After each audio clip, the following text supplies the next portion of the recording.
Bonjour, nous sommes avec Alexis Mondeville, qui est le vice-président du comité de programme de l'Open World Forum. Bonjour Alexis.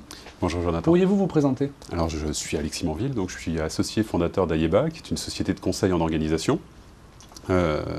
Ayeba s'intéresse particulièrement aux organisations des entreprises, aux modèles d'organisation, et ça rejoint mon activité au sein de l'Open World Forum, qui est de m'occuper du thème Open Organisation.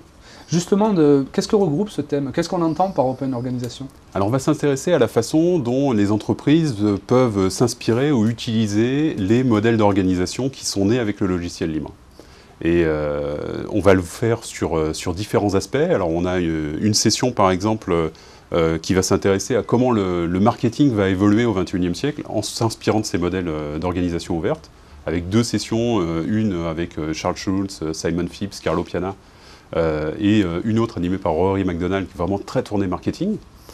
On va s'intéresser aussi comment les entreprises bénéficient des modèles de communauté ouverte, avec des gens de Generali, d'Astria, qui est un acteur important du 1% logement, avec gens de Secure Active, Sébastien Douche par exemple, qui est un des organisateurs des conférences agiles. Donc vraiment s'intéresser à des retours d'expérience très concrets sur comment ils s'organisent et comment finalement ils s'inspirent des modèles de communauté dans leurs organisations qui paraissent très hiérarchiques et très classiques vu de l'extérieur. Et pourtant. Très bien. Et quand vous parlez de modèles de communauté, justement, Open Organisation, on pense aussi à Open Innovation. Donc pour vous, c'est l'open source qui a apporté ces modèles ou au fond, c'est des modèles qui existaient par ailleurs? Alors, en fait, on ne peut pas vraiment dire que c'est l'open source qui a apporté ces modèles. Quand on regarde un petit peu historiquement, on ne sait pas vraiment trop d'où c'est venu et on peut imaginer qu'il y a eu différentes réflexions qui sont parallèles, en fait, qui ont eu lieu dans différents mondes. Si on regarde ce qu'a fait Deming sur des modèles industriels, Deming c'était un contemporain de Taylor, hein, donc vous avez deux visions opposées de théorie du management. On peut voir que oui, dès les années 30, on avait ce type de modèle, et puis ça a donné naissance au système de production de Toyota, au lean management, qui va être une source d'inspiration importante dans le développement logiciel aujourd'hui. Les méthodes agiles, c'est pareil, on ne sait pas que ça ressemble très fortement et ça applique des principes du lean, et pourtant c'est né parallèlement. Et tout ça, parallèlement aussi au développement du logiciel libre et à des modèles d'organisation et de prise de décision qui sont différents. Et pourtant, on pourrait trouver des points communs qu'on peut résumer par théorie X et théorie Y du management, où on a quelque chose de très directif ou au contraire quelque chose de très participatif.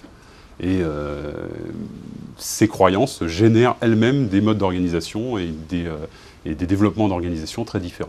Dans ce cas-là, l'open source serait une sorte de cas d'école. Oui, c'est un cas d'école et c'est un catalyseur et ça permet à des entreprises de dire « oui, on peut le faire, regardez, ça marche. Ça marche, donc on peut le faire aussi, nous, en interne. » Très bien. Pour finir, quels sont les moments forts de cette édition? Alors les moments que je vais attendre avec impatience, c'est Eben Moglen qui va faire une keynote en conclusion de la première journée. Donc, Eben Moglen, c'est la Free Software Foundation, c'est la GPL, c'est quelque chose d'extrêmement important pour moi. D'ailleurs, je remercie l'April d'avoir contribué à le faire venir. C'est aussi Philippe Aigrin qui est un auteur connu, un acteur des libertés numériques, qui va participer à une table ronde justement sur la digital démocratie animée par Glyn Moody. Il a fait d'ailleurs une très belle contribution à la Floast Roadmap, qui va être un sujet abordé en toute fin d'édition cette année. Voilà, c'est des grands moments forts de cette édition. Très bien, merci beaucoup et au 30 septembre et 1er octobre à Paris. Mais merci beaucoup. Au revoir. Au revoir.